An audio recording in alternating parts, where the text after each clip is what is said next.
So good morning, everyone, once again, and a very warm welcome to all of you joining us today. Uh, uh, I am Sriranjani Srinivasan, and I'm the Associate Vice President of Technical Development at Global Network for Zero. So a few years ago, when I would introduce myself to someone and say that I'm working in the net zero space, the most common response I would receive was curiosity. They would say something like, that sounds very interesting, or isn't that something that's more for the future? But today, when I introduce myself, the response is very different. The questions I hear now are about how fast can we get to net zero, or how do we prove that we are net zero? And I see that this shift from curiosity to urgency is not just accidental. It's being driven by some very stark realities.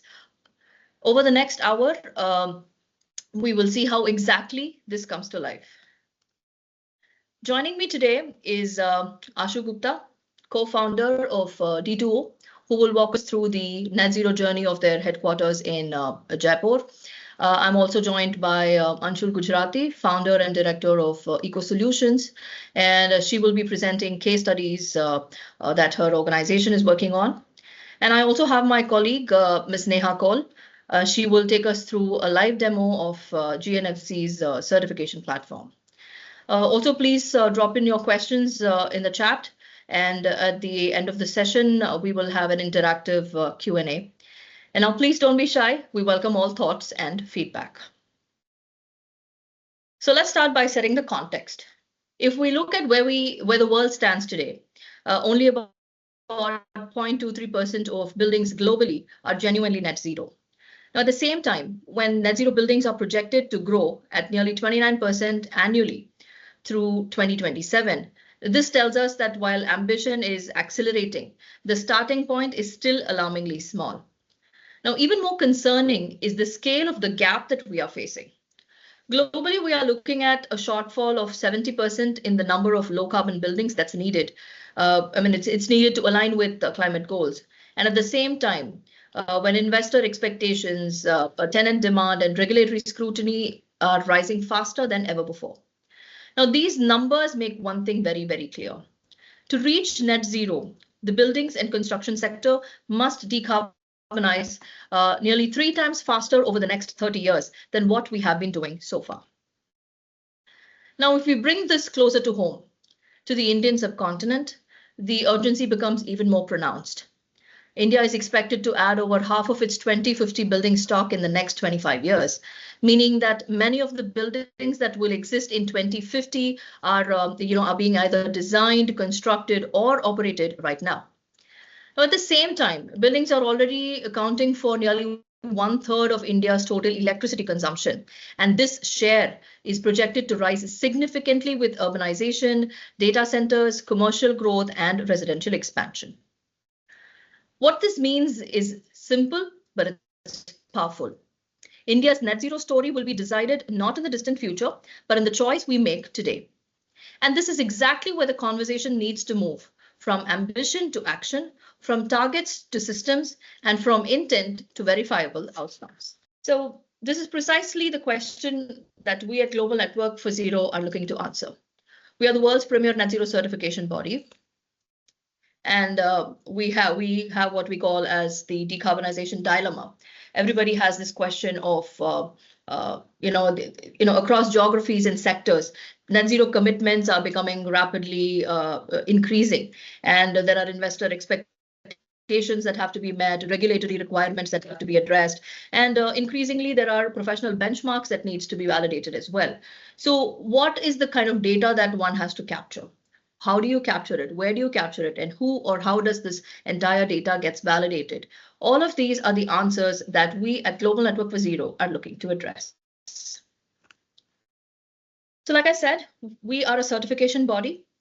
We call ourselves a network because we help connecting projects with the right kind of implementation ecosystem that they would require in not just quantification of their emissions or resources, but also in strategizing their net zero roadmaps.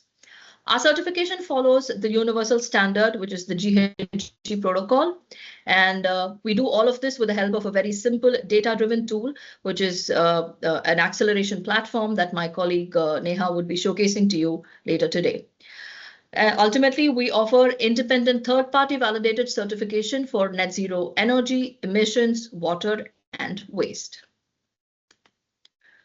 Our vision is very simple. We empower people and organizations to accelerate the realization of a zero emissions world. And like I said, our framework, our certification, which is based on the GHG protocol, is what will help you quantify your emissions under scope 1, 2, and 3. Now, 92% of Fortune 500 companies across the world use GHG protocol as their standard framework for GHG accounting. So from individual buildings to organizations, GNFZ quantifies these emissions the same way. It's just the scale that's going to vary. We presently offer certification for buildings. And when I say buildings, I am talking about any typology of building. It could be any square footage of the building. And it could also be in any phase of its life cycle, meaning a building could be in its design phase, its construction phase, or a building that's already in operations. And we help these projects quantify their emissions, energy, water, and waste.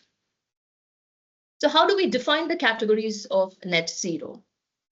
When we talk about net zero energy, net zero emissions, water and waste, like I said, and under net zero energy is where, a building is said to have achieved net zero energy when its annual energy consumption is being balanced by renewable energy on site or off site, resulting in the mitigation of its scope 1 and scope 2 emissions, which are, of course, the direct and indirect emissions. Net zero emissions is an extension of your net zero energy because we would be looking at your scope 3 also in detail. This would depend on the materiality of the typology of building that's going to be going through the certification. When we talk about net zero water, this is achieved when a building's annual water consumption is balanced with an equivalent amount of water that is replenished on the site or through alternate resources. And we also have net zero waste, which is achieved when waste generated by a building is diverted from landfills through various practices such as recycling, composting, or reusing, and ultimately also reduction of its waste generation itself. Our certification process is in 3 phases. We have the initiate, implement, and sustain phases. Now, under the initiate phase is where a project registers with us, takes an assessment on the net zero certification platform, and at the end of the assessment, they would submit it for a third-party validation and receive what we call as an assessment certificate. So that's like the primary step that a project can take in quantifying to understand where it or how it's performing. Moving forward from there, it's expected to prepare a decarbonization roadmap or a decarbonization strategy, which can again be submitted for a third-party validation, and projects receive a net zero plan certificate. So the assessment certificate and the net zero plan certificates are integral part of the first phase, which is the initiate phase. And moving forward from there is the implement phase, where, as the name suggests, is where projects will be implementing these strategies on site. So once this implementation starts, they are going to be achieving, reduction of either their emissions or energy consumption, which can again be validated by a third-party reviewer, and projects receive net zero milestone certificates. Ultimately, when a project achieves 100% of its reduction is when it's said to have achieved its final net zero certification with us. Moving forward from there, a project is expected to sustain their net zero certification in perpetuity by taking an assessment annually on our net zero platform. So we simplify the planning and implementation process through our net zero certification program and the data-backed platform that will be showcased to you. So what gets quantified when we talk about an assessment, right? I'm not getting into the details of it. My colleague Neha would do a better job of that. But just to give you a brief about what gets included, under scope 1, we are looking at various fuel sources and their consumptions. We would be looking at the refrigerant fugitives associated with the operations of the project. And we'll also be interested in understanding the fuel consumption of vehicles that are either owned or controlled by the particular project entity. Now, scope 2 is where we are primarily looking at the energy consumption associated with the project. This would include the electricity purchased from the grid, any renewable energy that is being generated on-site or purchased from an off-site source. And of course, if there is also any district hot water or various other district steam or heating that is being used. Scope 3 is where it gets a little more interesting. You would see that there are 15 different categories that's based on the GHG protocol. And of course, depending on the typology of the project, the materiality of what gets accounted for under Scope 3 would vary from project to project.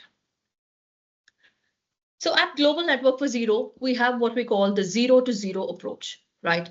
And what we mean here by the zero to zero approach is you could be a project that's already a pioneer in your in the line of sustainability. You could be a leader, and we would help you close the gap in identifying where your project stands in terms of getting to net zero. On the other end, you could also be a project where you aren't aware or you aren't sure of where to start. And we help you take that first step towards assessing and ultimately take that incremental approach to final certification. So presently, our certification for buildings is available for buildings in the design phase, the construction, and the operations phase, as I have mentioned a couple of minutes ago. The certification is also available for portfolios. And what we mean here by that is we're talking about multiple assets that could be belonging to one larger entity. And the certification is available for portfolios and is offered across energy, emissions, water, and waste. We have also scaled up the certification to include businesses. It's a structured stepwise pathway for businesses to reach their net zero goals. Again, this is offered across the 4 categories: energy, emissions, water, and waste.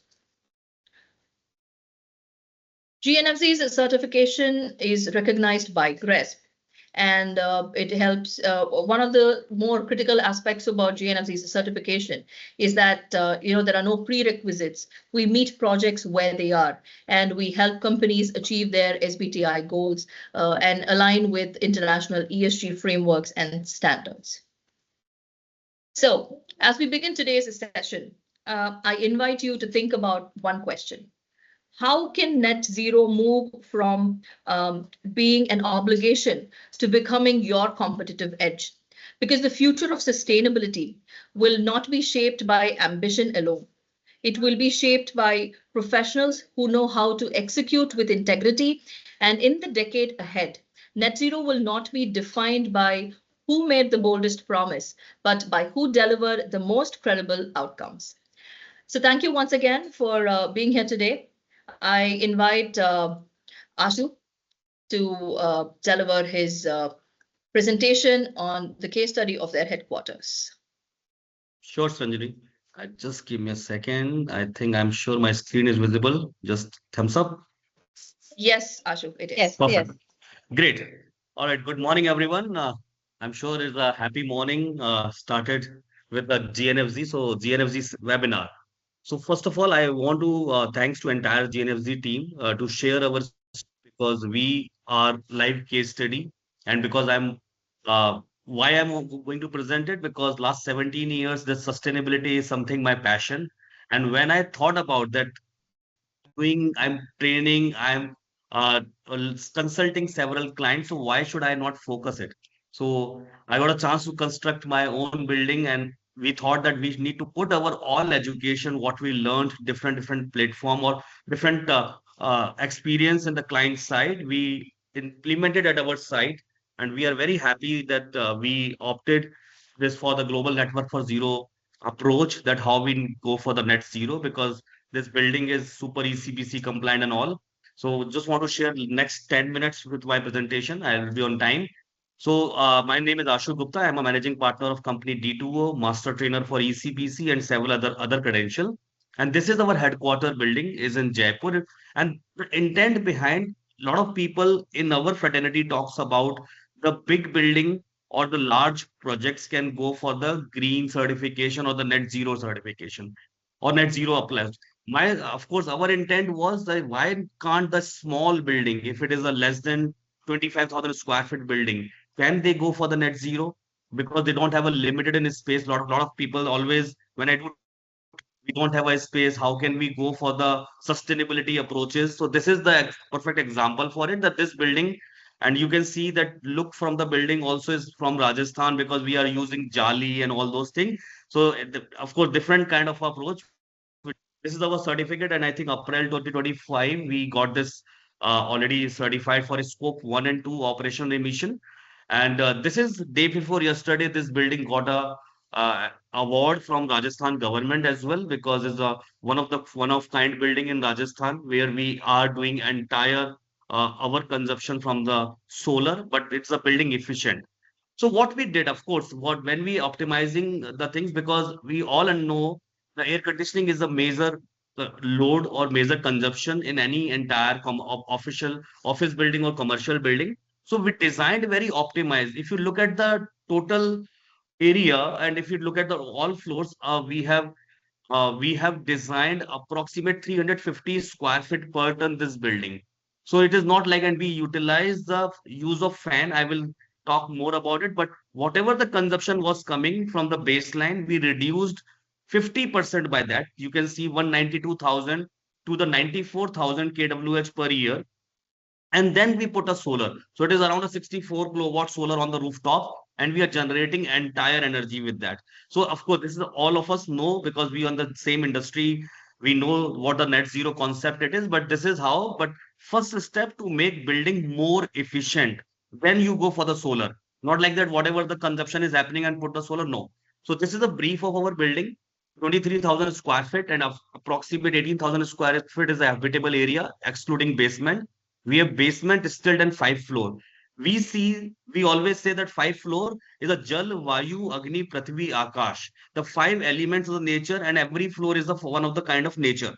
And parking area is around approximate 5,000 square feet, and occupancy right now the 300. But of course, we have 40, 50 people also, most can sit. And these all are the design features what we have implemented in our building. If you look at that waste management, we or the if we talk about the occupancy control also in the dense areas is the CO2 based. We have put some occupancy sensors in those areas, which as a ECBC compliance always say the less than 30 square meter area, you need to put a occupancy sensors for it. So we did that.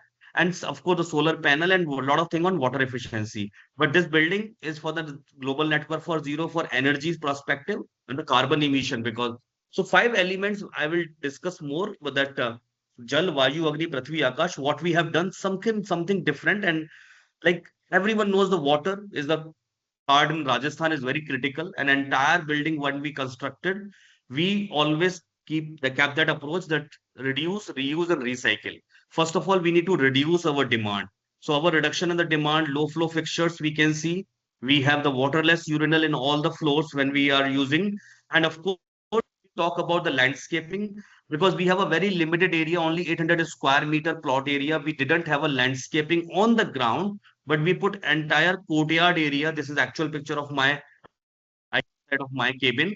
The entire where we are using the plantation and the drip irrigation system in entire area, and of course the plumbing system monitoring. So and this building, because there is also myth come that BMS is only for the big building we need to put. We how we can control, but everything plumbing system, electrical system, HVAC system, all are equipped with the BMS. There is a BMS, and we have an entire room, so we can control with the entire metering system. So we have put real-time water monitoring also. Reuse, if you talk about rainwater harvesting, with the help of in the basement, whatever the ramp is coming from the outside, we put our rainwater tank in it. And above the rainwater tank also, 1 lakh liter tank, but we have constructed the charging system also, because a lot of rainwater comes in last 2 years. We have seen in Rajasthan also a lot of rain happening. So we utilize that water entirely. And this is the example we have checked also before. The, the depth of water was around 1,000 feet earlier, but it has been come to now under 700 feet or 650 feet. So this is a perfect example how if we put a rainwater in the ground, how the water level is getting increased in that region. RO reject water also we are because we have a RO when we are using water, but so we have put the entire how we are using for the landscaping purpose, including and the potable water supply.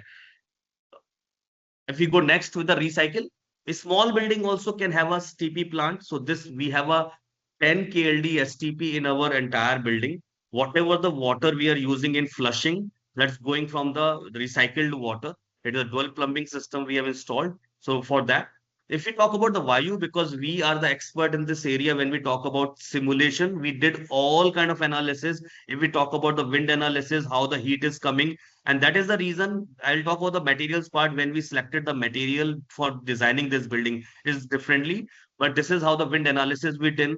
The space planning accordingly. If you look at the space planning, we have seen the materials which we have utilized all cross ventilation in the office building also. If you look at this courtyard, and we have an openable window on the left side and the right side.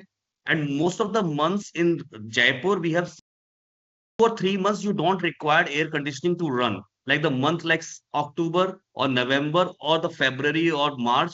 We can have a natural ventilation, or with the help of fan, in the internal fan we can meet the thermal comfort. And that is something we did in this courtyard planning and the cross ventilation and ceiling fan throughout. So when we compare with the adjacent building, all buildings now these days, office building especially, IT building, they're coming only air conditioning. No fan is there because of the interior purpose or something. But if you compare the 25-watt fan compared with the 1 kilowatt of air conditioning, so there's a 95% energy. Sometimes we run that. Air quality building is, we are monitoring air quality on regular basis in entire BMS. We have installed these sensors to put the ppm level.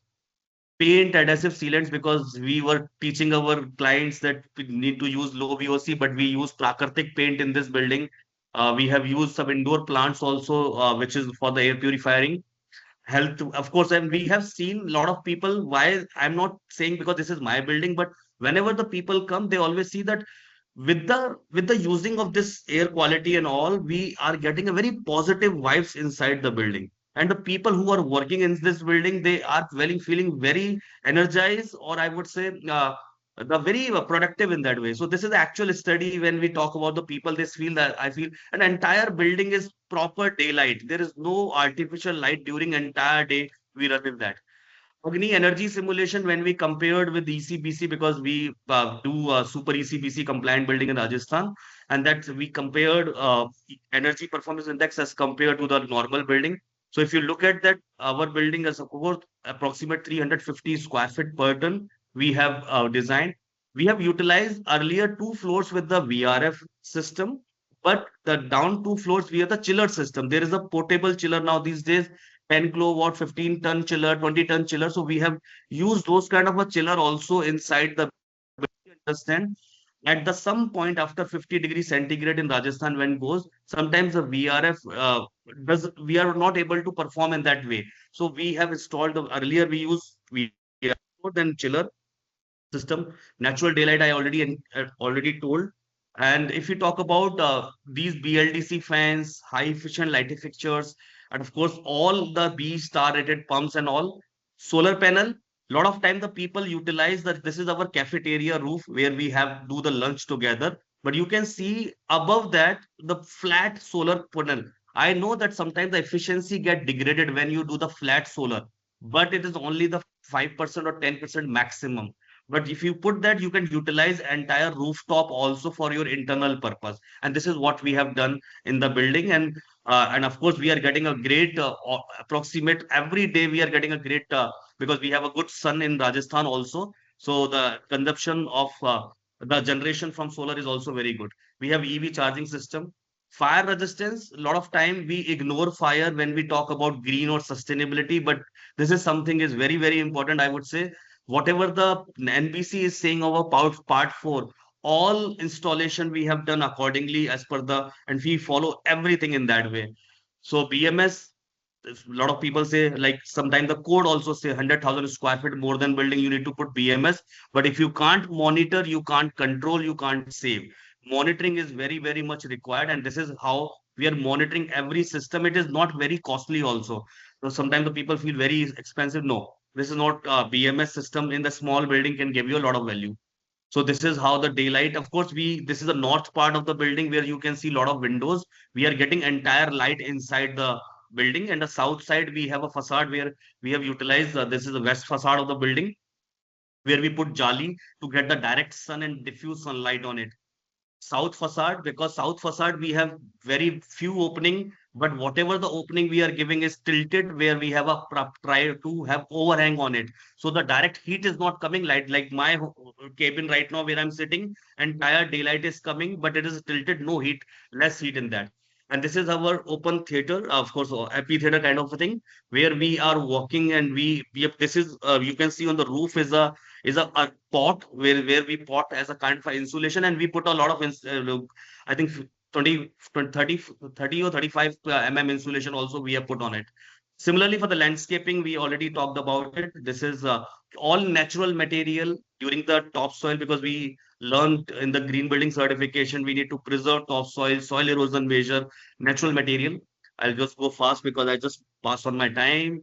Comparison table, if you look at, because sometimes what happen if the brick material, we have used agrocrete block in this building. Wherever the heat was coming in the south side, we put all agrocrete block. This is the first time in Rajasthan someone used agrocrete block, because AAC block, fly ash block, red brick also we have used fly ash. And fly ash is the area where we have washroom area, services line is going on. We compared AAC and agrocrete, the costing was pretty same. Actually, costing for agrocrete was less, 65 per block, and whereas the AAC was a 90 rupees per block. But if you look at the conductivity value, it is good. Environmental is good because entire recycled material. So our wall, and first time when this product came to our office, it was very bad, because it came in the winter season, no soaking was happening, and we faced the very big challenge to install. But that company revised their product and did the, and we feel that now the building is running last 2 years, and we have seen the strength of this building, the strength of the block. So drywall partition also with the honeycomb, all the partition not with the, so it's all agriculture waste product we used to utilize with cow dung plaster, flooring also all local source. Rajasthan is very rich in, I would say, the minerals. When we talk about, we have so much stones available, Kota stone or Bandana, we have utilized all the local stone in our building, which is less carbon emission when we talk about the embodied carbon emission. So these are the kind of a product which we utilize in the building. Look at the recycle, because we did the PT slab inside in the structure, because the PT slab, the the of course the volume of the concrete or steel which is required is less than, so we have reduced the 15 to 20% costing slab because of the PT cables in that way. So this is our structural consultant who was from the US, who suggested us to go with the largest span to get it. And of course, reclaimed, we have utilized interior material also, all recycled materials from other site, and we utilize that. So cost benefit also, the people say how much increase your cost, because sometimes the people have a myth that 10% cost increase by the sustainable building, which like CPWD taken as a long back, 10% additional cost for sustainable. Still, I feel I do with the training with government, they always said cost is increased. But we have actually seen the for how much cost has been increased in every parameter. So our cost, actual cost was coming around 6% more cost, because we have put all that in the small building. But I would say for bigger building, this cost will be 2 to 3% maximum. So this is how Parali we utilize, which were actually so discovered by the Dainik Bhaskar and other. A lot of people from different people are coming to visit. Several architectural students also coming to visit this building regularly. So this is all a brief about what we have done, and I'm really thanks to Global Network for Zero for recognizing this effort. And now, because of this GNFZ and these certification, we are getting in eye with the government of Rajasthan also. And we, of course, we were the first or few one who got the extra FAR also for the green building incentive in that way. So this is a brief. So thank you so much, everyone. And I would happy if someone has a specific question, please put on the chat box. We'll take later, but like Sriranjani will talk about it. Thank you so much. Thank you, Ashu, for sharing such an insightful D2O headquarter case study and translating net zero concepts into real world execution. It's always inspiring to see how strategy turns into action on the ground. So as we move through the session, please share your questions in the Q&A chat box, and we will take them during the quick Q&A segment at the end. Next, I'd like to invite Dr. Anshul.P.Gujarathi, founder and director at Eco Solutions, who will be taking up and sharing another compelling case study from Pune. Dr. Anshul, over to you. Thank you so much. I think, Ashubha, it was a wonderful presentation today and a great insight how a building from scratch can really go green and make an impact that is measurable and absolutely practical. Well, friends, this is Anshul.P.Gujarathi. I'm Director Eco Solutions, and I'm really glad that today I'm getting this opportunity to present our case studies here. Thanks GNFZ for not only taking us through the entire path, but friends, giving this opportunity to present a case study which is now an operable building. An operating building since a long time being measured, being implemented, and being recorded. So we started with definitely solar passive design. We went through optimizations, estimations, monitoring, gaps, improvisations, records, analysis, and finally net zero. So today, I'm going to present a small case study of Suhana, that is Pravin Masalewale. Yes, Pravin Masalewale is a very, very well-known masala brand. That's a food brand. And अगर अभी तक आपको पता नहीं है, तो please go into your kitchen. You'll definitely find it. Mind it when I'm saying food brand, it gets associated with lots of other things, which includes extreme hygiene, humidity control, and many other options. So vision to action net zero case study. I would be presenting Suhana today to all of you. Just to highlight, I started my journey with GNFZ after getting enrolled and collaborated as a consultant on board. And I'm really glad that we could execute 4 major case studies with GNFZ. Firstly, that was net zero water with Hindustan Unilever. Secondly, of course, I'm going to share with you the Suhana triple net zero case study. Another one ongoing is Ajmera Realty Triple Net Zero, and the fourth one is Net Zero Energy University. Friends, the reason I'm presenting this slide is net zero is not limited to any typology. You can actually explore net zero to the typology you wish to. So we cannot have this attitude and approach that maybe, you know, it's a manufacturing unit, it's a process industry. I don't know how do we go ahead with that, but definitely we have solutions. And the best part here with the net zero journey was the team itself is competent enough to guide you through this entire roadmap. It is not a one-time affair or a one-time certification that we are going, but it's a journey. And that is how, when we are going ahead with the journey, we often have multiple things to go ahead with. Let me share a wonderful case study, that is the Suhana story, with all of you today.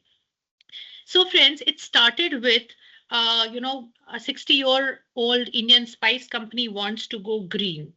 The reason to go green was definitely something different, but they wanted to, showcase that their entire brand is following a path.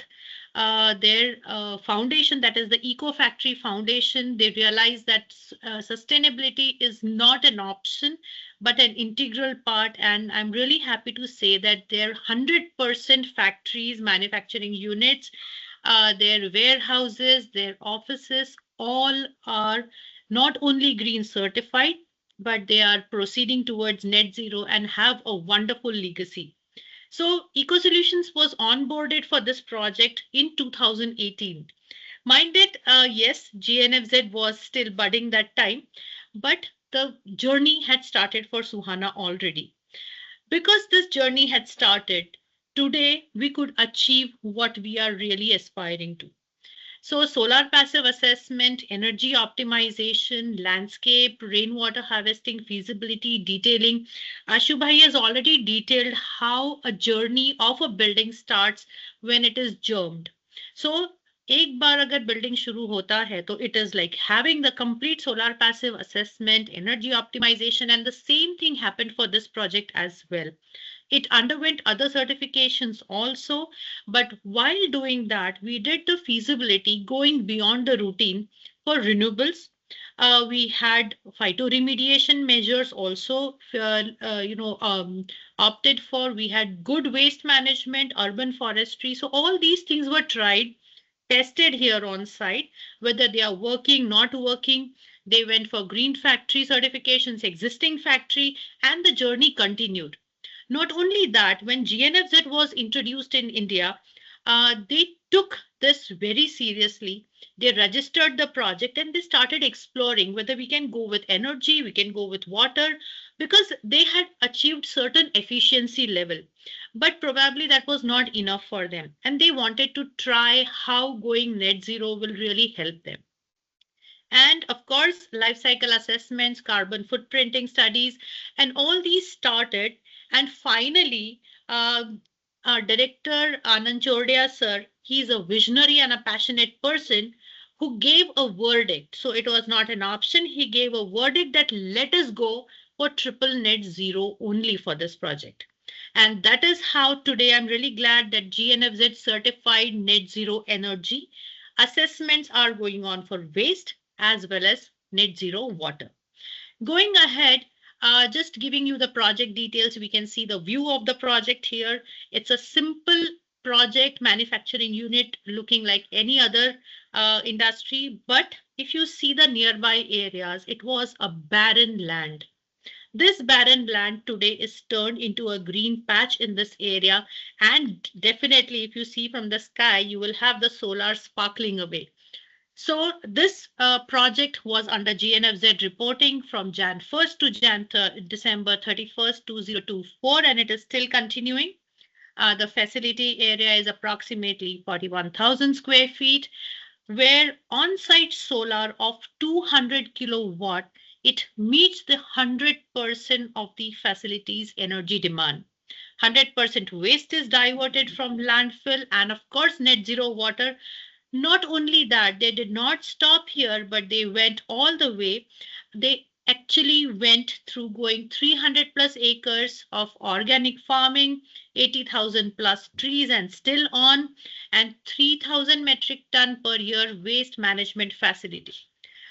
So sometimes necessity is the mother of invention. What happened was, when they were going through this entire process of their generation and manufacturing, they realized that excessive waste was also getting generated. So friends, when you progress, you actually get more orders and your manufacturing quantity increases.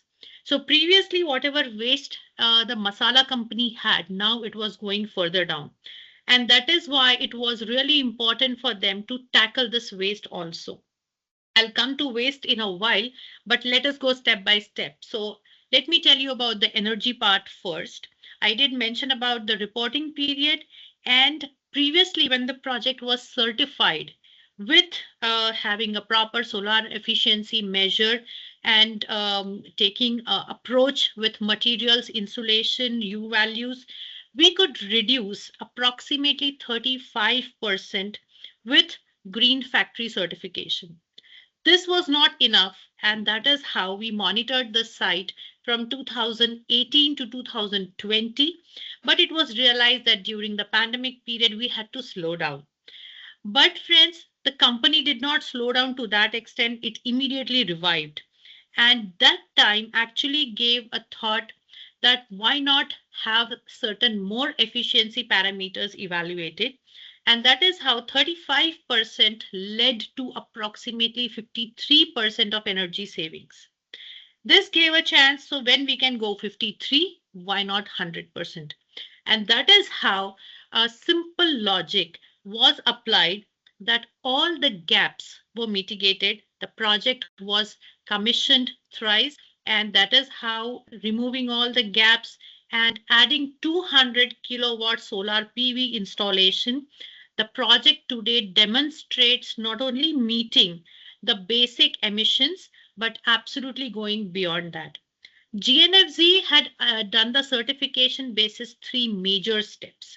So they helped us with the energy consumption evaluation for 12-month period that was based on the energy consumption on site. Secondly, energy supply from non-renewable sources. They helped us and guide us how we could actually replace the entire non-renewable part through the renewable options. Also looking at the interior measures. So that is how we did the entire assessment, and the project today stands with not only energy zero, but it is energy positive, surpassing its annual energy related emissions. The reason we went overboard with installation was for two things, that probably with a time frame of next 7 years, if the production increases and energy demand increases, we are ready for it. If somehow there is some kind of depletion in the energy generation, we are still ready for it. And maybe if the client wants to enhance some additional part in the industry going in future, we are again ready for it. So that is how the project stands net zero energy. And we have actually eliminated the use of non-renewable sources. We have a diesel only for backup. We have LPG used, which is minimal. And I will tell you where is this LPG coming from, because this source is nothing else but the waste that the project treats. So this is the certificate we were awarded. This was July 2025, and the project stands with the grand impact of having net zero energy certified. Looking at the time pressure, I think I'll be going slightly fast. When talking about net zero water is a very, very difficult thing for any project. We do hear that project is a ZLD project and we are monitoring everything. But friends, in reality, we are using water day to day, and it really becomes difficult to monitor the smaller part of it. So GNFZ actually helped a very, in a big way for this particular certification. It was like they helped us in filling the portal, and not only that, they also guided us through the process wherein gross annual water demand across all end uses, potable, non-potable water, supplied from municipal, non-municipal or non-sustainable sources, we can also talk about. Now, this project lies in a place where we do not have direct municipal water coming in. That is how we were, dependent more on the bore water as well. So we had to make a shift, and there is a well where the well water, it's a bore well again. It's trying to help the entire water resource in the project. So that was developed as a proper well. And this well is also holding the rainwater that comes on the site. So again, captured rainwater, which is reused on site with proper meters. Then we have water source from offsite. We have wastewater also coming in, but it's not, being utilized right now. It was there for a very small time, but that is how the entire process of water also takes care. We are currently under assessment. So we have all the metering done. We have all the measures taken care of, and we are already completing around 6 months of scrutiny, which is still ongoing. So if we go and dig deep, we will definitely see that we have a complete water balance diagrams. This being a manufacturing and a warehouse, the water demand doesn't remain only for occupants' day-to-day activity use, but it is also used for a different purpose. And being a food company, the quality of water will really make a difference here. So looking at all these things, the gap analysis was carried out, and the GNFZ team actually helped us realize that probably the right method to go against the non-renewable sources and achieve net zero was possible for this. So looking at the option, we had identified certain areas which was mitigated through, even the RO optimization. There was a demand reduction that was happening. There was a community recharge. So we did not, confine ourselves to one part of collecting rainwater, but we expanded a bit, but definitely in our own sites. So we realized that operational water, which previously was reduced, already being into a green building certification project, it was reduced up to around 40%, which was further taken down up to 60%. And then with proper gap identification and analysis, we are trying to go net zero. So no water coming from outside, no water giving outside. Let us see how this turns out, but definitely with the help of GNFZ team, this will go in a best possible way. Coming to a very important part, that is net zero waste. Net zero waste is a definitely critical aspect to meet. And here the monitoring period, this being an existing industry, the assessment started in 2024. It is still going on. Yes, we have gaps. We are trying to go to net zero. So it was not like, we make a submission and we achieve something. So this will definitely be a plan and a roadmap. And friends, I'm just sharing few details here with all of you where you monitor each and every type of waste in a typical fashion and also ensure that a strategic plan is devised for different types of wastes. So when we are doing this, we are also achieving net zero waste with this particular project, and still the assessment is going on because we have gaps in terms of the agencies who are doing the scrap monitoring, because it is not confining ki yahan pe we have a waste and we just give it away to somebody. We are also ensuring that this is a lifetime process and this is going on in the right hands and getting diverted in the right ways only. So talking about the project, I would definitely like to share a few visuals here. This project is having 200 kilowatt solar that can be seen in this particular view. We can see that we have a well which is developed and created in a proper fashion. It was a small bore. Today it's a proper well which is also accommodating the rainwater harvesting with basic filtration. We have stormwater trenches, we have controllers for RO, we have monitors along with that proper trenches. Well, talking about waste, the project has really done wonders. Waste not only segregated in the proper fashion, but also they have a small area which is under organic farming where they have installed. So they started experimenting with this project. The experiments went on that different type of sub waste also can be utilized in a proper fashion. So today you will see demonstrative kits also being installed on the site. You can actually see it here, the green bins. Then they have mulch pits also. They have different types of farm, a very small organic farm, which is utilizing the same manure. So going further, they did not stop here. As I mentioned that they have a requirement of daily treatment of ton of waste. It is absolutely a critical part because we have 1 ton of waste, but the waste is onion peels, garlic peels, the mirchi ke dantal and all these kind of masala making herbs.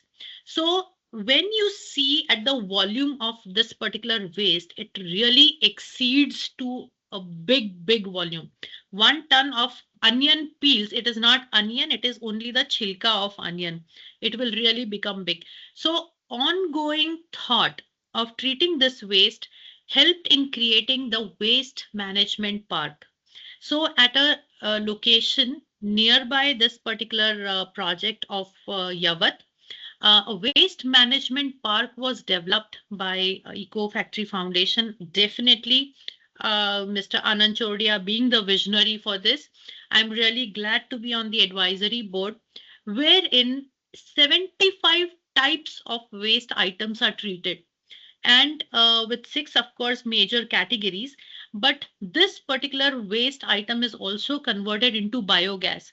The same gas is being supplied in the warehouse where LPG requirement is there.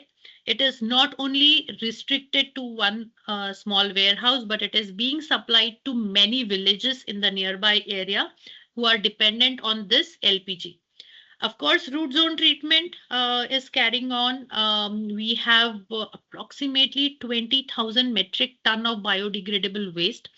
Further, it was realized, I'm really glad to share that we had the GNFZ team visiting this waste park also, and there were a few suggestions also given by their side, and they are all implemented. And not only that, but further, this particular waste is being turned into diyas and all kind of other examples which can be used. So, friends, this was our case study. This was quite, I would definitely say a treat for us, because first and foremost, the client was very supportive. They had an intent, they had an approach, and I would say we had a wonderful chance to just define them and, guide them through this journey. We found GNFZ, which was a tool which could actually help us achieve our dreams in this particular project. Now, today, of course, they are running through and they are looking forward to complete their net zero water, not assessment, but final evaluation, as well as net zero waste. So they are under process of assessment. And while we were doing one Suhana project, we were also doing other projects, and a small glimpse of GNFZ also recognizing Eco Solutions for this particular achievement. And the best part, I would say, with GNFZ as an experience was, it was, the certification team was also leading the project with us. And the core objective which was there was commitment. These people sign a contract with the project team. I'm really glad that it's a commitment not only for right credibility but assurance, which is very much required in today's market. Apart from that, of course, the GRSB certificate. So when Eco Factory Foundation or Suhana or Pravin Masalewale wants to go with GRESB, they have a forefront advantage right here. And along with that, I would definitely say that Eco Solutions gets an edge while working on even the other projects who do not wish to go for certification. We have a roadmap already created, and we often tell our clients that, see, if you're doing it, please do it with full faith and have the right things in place. Just don't do it for the sake of getting a document or a certificate on board with us. Make sure you're having the core objective done and a very, very strong commitment with practical pathways and measurable impacts. So friends, with this, I think I am in time, not overboarding. This is Anshul Gujarathi. Thank you so much for this opportunity. Thank you so much, Dr. Anshul, for sharing those valuable insights and for walking us through such a practical and impactful case study. It really helped bring the net zero journey to life. I think it's time for some of the Q&As. Ruchita, do we have any unanswered questions that we could perhaps take now? No, we have a few questions that it's answered, but I'm requesting the audience to throw in your questions. As many questions you have, we are open to answer all of them. We have a very interesting question here from Varun. And Varun wants to know, how can some from design background be a part of the movement? I think Ashu and Anshul, either of you can take that. It would be great to hear from either of you about what your thoughts are. Can I take this? Absolutely, Dr. Anshul. Go ahead. Yeah, Varun, really happy to know that you wish to take this ahead. And I would say a designer or an architect is the first person who takes charge of climate action. And not only that, he's responsible for an integrated effort for the project. So whenever we start a project, it is like, you start with a seed that is, visioned to really blossom. But the seed, how it's going to, take shape, everything is responsibility of an architect. Along with that, when the service consultants join in, the landscape consultant coming in, taking care of the owner, investor, everything remains with you. And when we talk sustainability, or now not sustainability but net zero, when we talk net zero in such conditions, it is really difficult sometimes to hold on to our principles and concepts. So I would say that designer is blessed with good vision, and along with that, if you can really manage people well, the attitude for the project needs to be decided, approach needs to be decided, which cannot be deviated. I would definitely say yes, designer has a very important role to play, and definitely we have GNFZ team here to tell you how you individually can be a part of this moment. I would say start with a project. I think that's the best thing to do. Experimenting is, proving yourself. Thank you. Thank you, Dr. Anshul. We have another question. It says, in post-2026 building standards, how does GNFZ measure resilience credits in certifications for climate vulnerable sites, just like coastal Odisha projects, blending adaptation with decarbonization for architects? I think, Ashish, this question is from Ashish Jha. I think, Ashish, I'm going to have to get back to you on that, perhaps read up a little more. I don't want to be misquoted at any point. So let me take a quick look at what you're asking for, and I'll respond to you over an email. And of course, I welcome again Ashu and Dr. Anshul. If you have any thoughts on that, please feel free to pitch in as well. There is also a question on the certification fee by Rekha. Rekha, sir, it entirely depends on the size and type of your project, and we can get in touch offline and give you more details on this because it also varies on the region. So we will get in touch with you about this. Do we have any more questions? You have all these speakers, presenters here. You can just direct any question to them. You can also unmute yourself. The mic is open to the audience. There was one question about, I don't remember who that was from, but I think in the chat box I did see earlier about if we could share the presentation. GNFZ's presentation can be made available. That is something we can definitely share with the participants of today's webinar. That should not be a problem at all. Yeah, good. Sriranjani, I can see more questions here. Sorry, someone was saying something. Yeah, please go on. Yeah, good morning, all. Varun again this side. Just to my previous question, I just want to add, I'm pursuing right now energy auditing and IGBC certifications, although I don't have much experience into this certification part. And I had been in touch with, I think, Neha also. I had one presentation with Neha also, if she remember. So, like, are there any further prerequisites where I should enhance my skills and be up and work with GNFZ on this platform? So as such, there are no prerequisites required, Varun. That's one of the biggest barriers that we are trying to break. So all that it takes is your interest and the passion that you have in the field.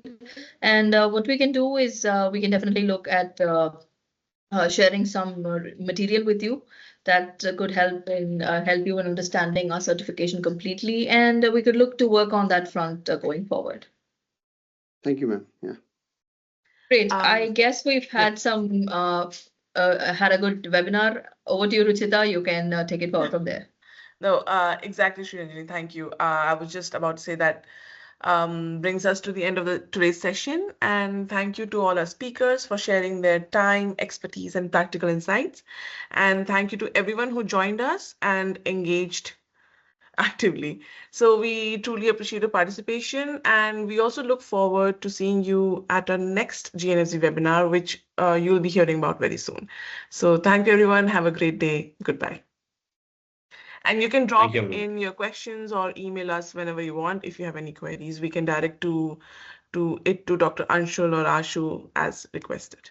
Thank you. Thank you so much, everyone.